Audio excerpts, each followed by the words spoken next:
আসসালামু আলাইকুম। আমি আকলিমা আক্তার স্বর্ণা ঢাকা থেকে বলছি।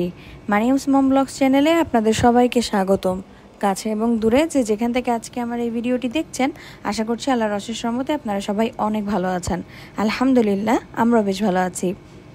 আজকের ভিডিওটি শুরু করেছে একটি সুন্দর মোমেন্ট দিয়ে। বৃষ্টি হচ্ছে, অনেক সুন্দর ওয়েদার, আর আমার বারান্দা থেকেই আমি ভিডিওটা শুরু করেছি। আজকের ভিডিওটা একদমই মিক্সড একটা ভিডিও, একেবারে ইন্টারনেট ছাড়া আমাদের বাংলাদেশের পরিস্থিতি থেকে শুরু করে সব কিছুই আছে। দেখাবো কিভাবে আসলে সময় পার করেছি এই ইন্টারনেট ছাড়া এই কয়দিন, 4 দিন আর কি। তো এখানে মিক্সড আছে, তখন তো ইন্টারনেট ছিল, যখনকার ভিডিও এখন দেখাচ্ছি আর কি। বৃষ্টি হচ্ছে, খুব সুন্দর ওয়েদার, সব কিছু নর্মাল ছিল। আজকে মা গিয়ে বাহিরে গিয়েছিল। মেলা হচ্ছে, যে আমাদের প্রত্যেক শনিবার মেলা হয়, সেই মেলায় গিয়েছিল। ওইখান থেকে মা লটকন নিয়ে আসছে। আমার কিছুদিন ধরে এত লটকন খেতে ইচ্ছা করছিল, তো মাকে বলে দিয়েছিলাম, মাও পেয়ে গিয়েছে, নিয়ে আসছে আমার জন্য। এতগুলো লটকন এনেছে, আমার তো খেতে ইচ্ছা করছিল 2-4টা, মা নিয়ে আসছে 1 কেজির উপরে। তো যাই হোক, আমি 6-7টার মতো খেয়েছি, আর খেতে পারি নাই। তো যাই হোক, রাবার ব্যান্ড শেষ হয়ে গিয়েছিল, হেয়ার ব্যান্ড আর কি। তো এইগুলো মা নিয়ে আসছে, 10 টাকা প্যাকেট এরকম পেয়েছে। মেলাতে এসব পাওয়া যায় অনেক চিপ প্রাইসে, আর সুন্দর ভালো জিনিস আর কি, কোনো রকম চলে আর কি। তো যাই হোক, যেহেতু হিসাব করি, তো রাবার ব্যান্ড যেমন খুশি তেমনই ইউজ করা যায়, কোনো প্রবলেম হয় না। একটা চিরুনি নিয়ে আসছে, 3টা চিরুনি আনছে, 2টা হচ্ছে গিয়ে ছোট চিরুনি, আর একটা হচ্ছে গিয়ে যে ইয়েলো কালার বড় চিরুনি। আর বিছানা চাদর এনেছে, এই একটা বিছানা চাদর এনেছে। লাস্ট বিছানা চাদর 2টা নিয়েছিলাম, মার আমি একসাথে গিয়েছিলাম মেলায় ওদিক থেকে। তো তখন আর কি ওই চাদরটা আমার খালাতো বোন নিয়ে গিয়েছিল, ওর পছন্দ হয়েছে, তো ও কিনে নিয়ে গিয়েছে। তো পরে মা আবার আমার জন্য বেডের জন্য এই চাদরটা নিয়ে আসছে, অনেক সুন্দর চাদরটা। আজকে লাঞ্চে আমাদের মা স্পেশাল একটা রেসিপি তৈরি করেছে, সেটা হচ্ছে গিয়ে কচু শাক দিয়ে চিংড়ি মাছ, সর্ষে কচু চিংড়ি, এরকম সামথিং কিছু একটা নাম হবে। এটা আমরা কলকাতায় খেয়েছিলাম, দ্য ভোজপুরি সামথিং, ভোজ কি যেন একটা রেস্টুরেন্টটার নাম ছিল, ওইখানে খেয়েছিলাম, এত মজা লেগেছিল। তো তাই মাও রান্না করলো। ইন্ডিয়া থেকে সরিষা গুঁড়া এনেছিলাম, পাউডার টাইপের, ওটাকে মা পেস্ট করে এটা বানায়। তো এটা হচ্ছে কি আমাদের একটা গুড নিউজের দিন। আলহামদুলিল্লাহ, আমাদের একটা নিউ প্রপার্টি নেওয়া হয়েছে, আব্বু একটা নতুন জায়গা নিয়েছে। তো সেই উপলক্ষে আব্বু সবাইকে মিষ্টি খাইয়েছে, আর আমাদের বাসার জন্য নিয়ে আসছে এতটুকু মিষ্টি নিয়ে আসছে। ছানাটা এত মজা, বিক্রমপুর মিষ্টান্ন ভান্ডার থেকে নিয়েছে, একটা গুড়ের ছানা আর একটা কাঁচা ছানা আর কি। এত মজা ছিল, আমি গুড়ের ছানা এর আগেও খেয়েছি, বাট এতটা ফ্রেশ আমার কাছে লাগে নাই, আজকে আমার কাছে যতটা ফ্রেশ লেগেছে মিষ্টি। তো সবাই দোয়া করবেন। আমার ভাইদেরও বাংলাদেশে ফার্স্ট একটা প্রপার্টি হলো, আব্বু আর আমার 2 ভাই পার্টনারশিপে 3 জন মিলে একটা জায়গা নিয়েছে আমাদের গ্রামে, মুন্সিগঞ্জ টঙ্গিবাড়ি।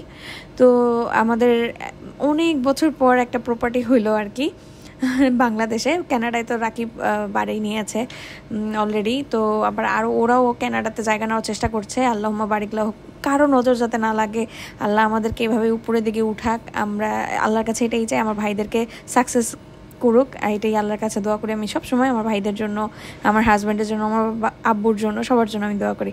তো যাই হোক, মারিয়াম নামাজ পড়ছিল, মারিয়াম দোয়া করছিল, তো সেটাই আমি আপনাদের সাথে একটু শেয়ার করলাম আর কি। আমার মেয়ের জন্য সবাই দোয়া করবেন। এটা হচ্ছে কি মহরমের দিন খিচুড়ি রান্না হচ্ছে। তখনও সিচুয়েশন খুবই খারাপ ছিল মহরমের দিন, ইন্টারনেট জুড়ে শুধু হচ্ছে গিয়ে ছাত্রদের স্ট্রাইক, এই সেই অনেক নিউজ, উল্টাপাল্টা নিউজ, আবার হচ্ছে গিয়ে ভয়ঙ্কর নিউজ, এইসব দেখে এত ভয় লাগছিল। প্রত্যেক বছরই আমার মা চেষ্টা করে মহরমের 10 মহরম আর কি, মহরমের দিন খিচুড়ি করতে। এটা আমার দাদার থেকে আসছে এই ট্রেন্ডটা আর কি।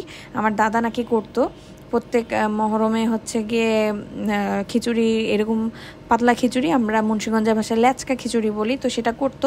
তো আমার মা আবার সেটার ট্রেন্ড ধরে রেখেছে। আগে তো আমার মা বিশাল বড় ড্যাক দিয়ে গ্রেজে রান্না করতো, তো এখন ঘরেই করে।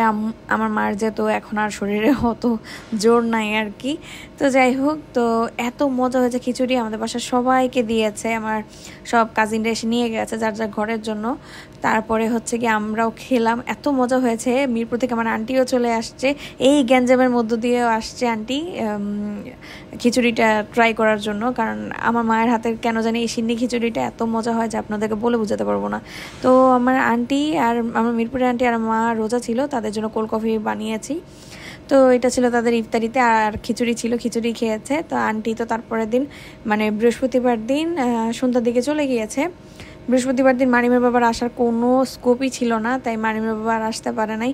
শুক্রবার দিন সকালে মারিমের বাবা আমাদের বাসায় আসে, অনেক কষ্টে আসে বেচারা। দুপুরের দিকে আসার পরে খুব কষ্ট করে, মানে একদম রাস্তাঘাট সব বন্ধ আর এলোপাতালি গোলাগুলি হচ্ছিল। আমাদের মোহাম্মদপুরও খুব গরম ছিল, রামপুরা তো আরও খারাপ অবস্থা, মানে আমার শ্বশুরবাড়ির ওইদিকে, মানে সব মিলে এত বাজে অবস্থা। তার মধ্য দিয়েও মারিমের বাবা মানে আমাদেরকে তার খুব দেখতে ইচ্ছা করেছে, তাই উনি চলে আসছিল।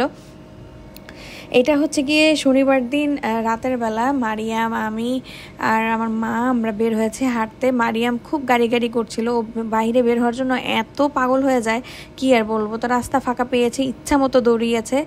তো ওর বাবার সাথে ও বের হয়েছিল, ওর বাবা বাইরে মানে যাইতে নিয়েছিল শুক্রবার দিন আর কি, দুপুরবেলা, তো বিকালবেলা আর কি তখন।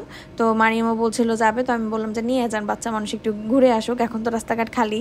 তো মারিয়াম আর মারিয়ামের বাবা একসাথে গিয়েছে বাইরে, এমন সময় হেলিকপ্টার থেকে সাউন্ড গ্রেনেড মারে।